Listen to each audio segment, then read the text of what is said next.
So we're going to start this week with an excerpt from William Shakespeare's Star Wars. Verily, R2-D2, who, C-3PO, reconsider thou if thou shalt play. The message back for him, R2-D2, beep, meep, who, he. C-3PO, nay, I do not believe he liketh thee. R2-D2, beep, squeak. C-3PO, nay, thee I like not either. R2-D2, who. This has been your William Shakespeare's Star Wars, Verily a New Hope of the week. We're not doing another one. This is College Success Coaching. I'm Eric Allen. Let's get started.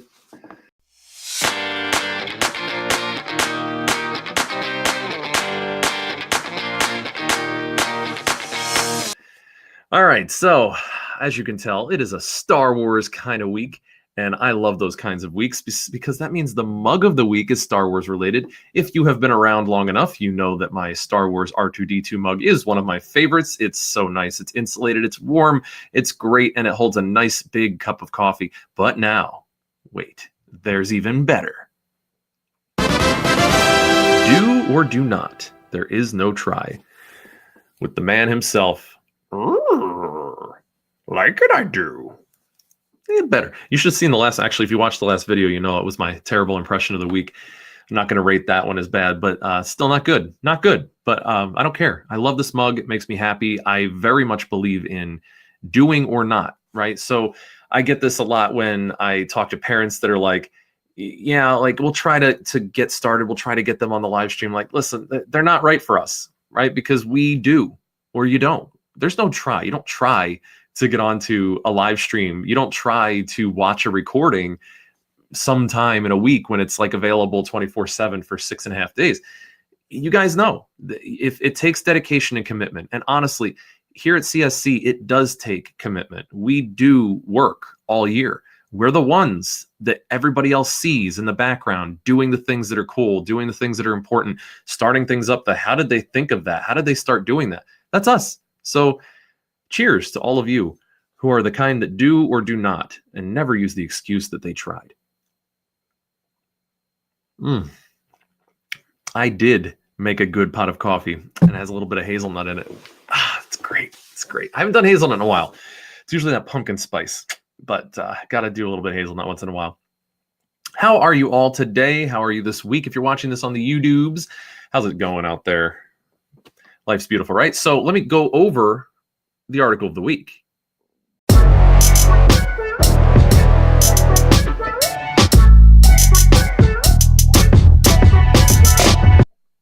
you like that? You thought I was gonna zig and I zagged. Like I'm going this way and it's showing me go that way. The article of the week this week is good because this is one of those things where I'm giving you a heads up, especially as a sophomore in college. Again, if you're watching this on the live stream, you see that this isn't the questions and answer. But if you're watching on the YouTubes, this is on the description below. If you are not a subscribed member and you're watching this just on the YouTubes, you can't ask questions. So, like, I got to ask you one. Why not? Why are you not a subscriber yet? It's free for 2 weeks anyway. There's no risk. And it's great. And you get to ask the questions that you want to get answers to every week. You get to find out more about what your life is going to be like in the next 2, 3, 4, 5, 6 months, years. You get a lot of good information. You get interviews, exclusive content, and you get a lot of the great downloads and tools and resources that I have available and update regularly on the website. So check it out. That's all available right away as soon as you subscribe. I don't hold back. I don't pull punches. It's literally not a paywall because you can walk right across it for free. So check it out. I have a feeling that you're going to want to stay, and it's only $50 a week after that. And that's honestly, like, for what we're doing here, we're building communities, we're growing on the internet, but also out of the internet. It's quite a deal. And again, we're the ones that are passionate, we're committed, and we're figuring out what makes us tick so that we can do better at life than people around us and beat your competition. So I can't wait to see you next week as a subscriber. Ooh. And stay tuned. There's going to be gear coming out for subscribers in the new year. All right, so let's jump right into it. This is from the Chronicle of Higher Education. Moody's gives higher ed a negative outlook again. Who's Moody?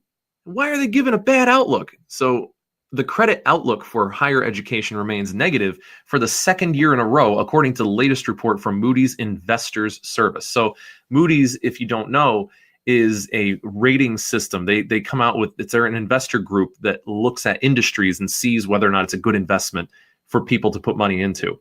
Higher education is an industry, just like everything else. There's money involved. So when there's money involved, there are people who want to make money off of it. And what they're saying is higher education is probably not the place where you should be looking to make money. So the next year and a half is expected to be grim because of low revenue growth from tuition. Translation: for the next year and a half, tuition is not going to go up a lot. And I have other articles that have shown this. I've talked about it before. You can go check out some other article reviews on the YouTube channel. That's true. And that's great for people who are in college right now. It's not great for you. If you're a sophomore in college, guess when they're going to go up? When you go. So this is why I want to give you the landscape. Whatever colleges are saying that they cost right now, be prepared. It's going to go up. The primary source of revenue for colleges and universities is tuition growth, says the report, which was released on Tuesday by the credit rating agency. Other sources of revenue, such as state funding for public colleges, should be stable. So this should, again, I have another article review that I did it's up on the YouTube channel, and it talks about how that is true. One state got their money together and gave it to the college. And there's another article review I'm going to do later that you can probably check out in a week and a half, probably a week and a half. So good for you if you're watching this live. You already know what's up. But it also talks about how there's another state, I think it's Nebraska, who figured out $90 million that they pulled together for the colleges. But Moody's predicts that operating expenses will outpace revenue growth at most institutions. So that being said, the colleges that are getting state funding and the tuition being what it is, the costs of running these colleges is going to continue to go up past that. So here's what they say. Operating revenue growth will remain low for many four-year colleges and universities over the outlook period, resulting in continued challenging business conditions, wrote Susan Schaefer. Susan, whoever you are, wrote a Moody's vice president. Oh, so that's who you are. Sorry, Susan. In the report, concerns about affordability and return on investment, there's that ROI, also will constrain the growth of tuition revenue, according to the report. So what is ROI?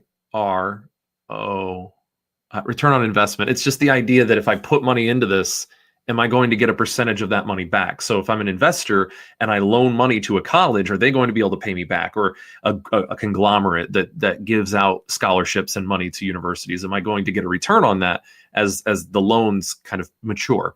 So they're saying, no, probably not. Last year, Moody's downgraded the outlook for higher education from stable to negative. So that's not good. Labor is the biggest cost for universities and colleges, and this is where you got to pay attention. I didn't even need the sound effect for that. You got to pay attention, though. This is accounting for 75% of the expenses. So labor is expensive, obviously. Delivering a high-quality education is labor-intensive and expensive, said Nicholas Hillman, an associate professor of educational leadership and policy analysis at the University of Wisconsin at Madison. Wow. Can you imagine being that guy? You go out to dinner with somebody and they're like, oh, well, what's your title? What do you do? Well, I'm an associate professor of educational leadership and policy analysis at the University of Wisconsin-Madison. Okay, I'm president and CEO of my company and stuff. Great. Anyway, it's just the nature of the beast, he said. The beast.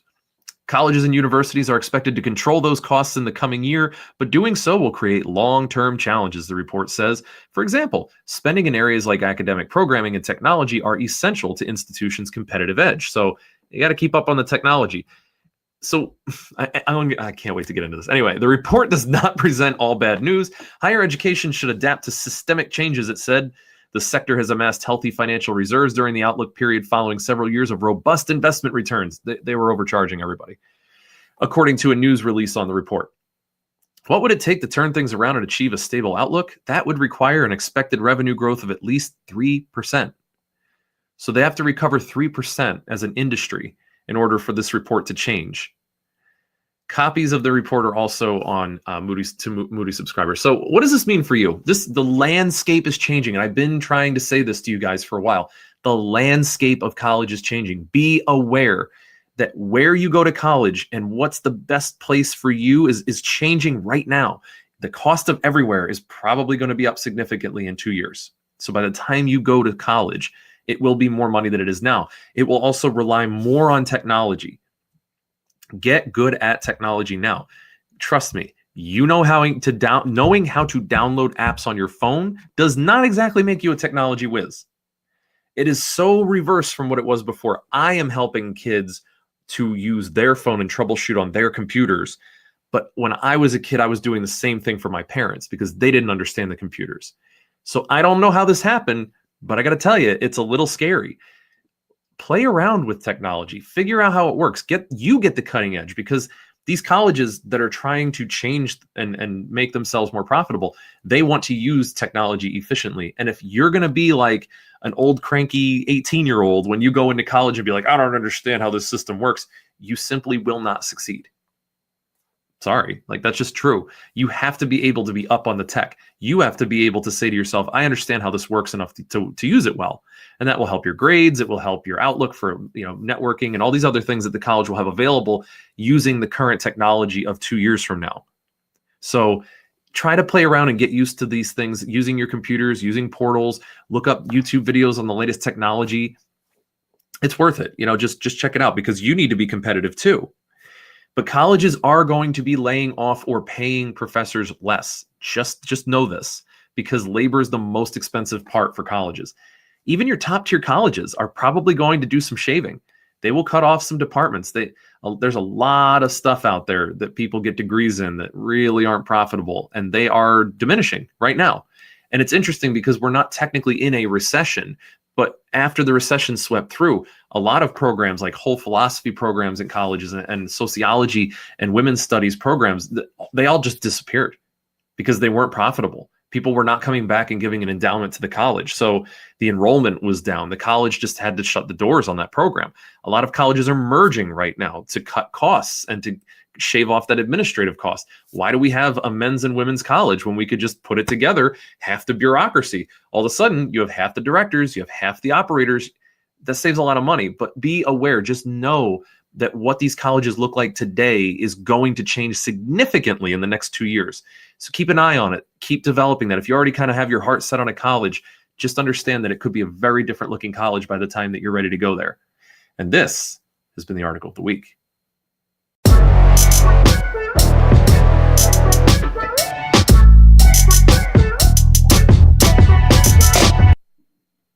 So now that you are all much more wise and advanced and more like Yoda out there, you have a very firm understanding of what's going on in the world around you, you know to just stay away from all these iffy colleges.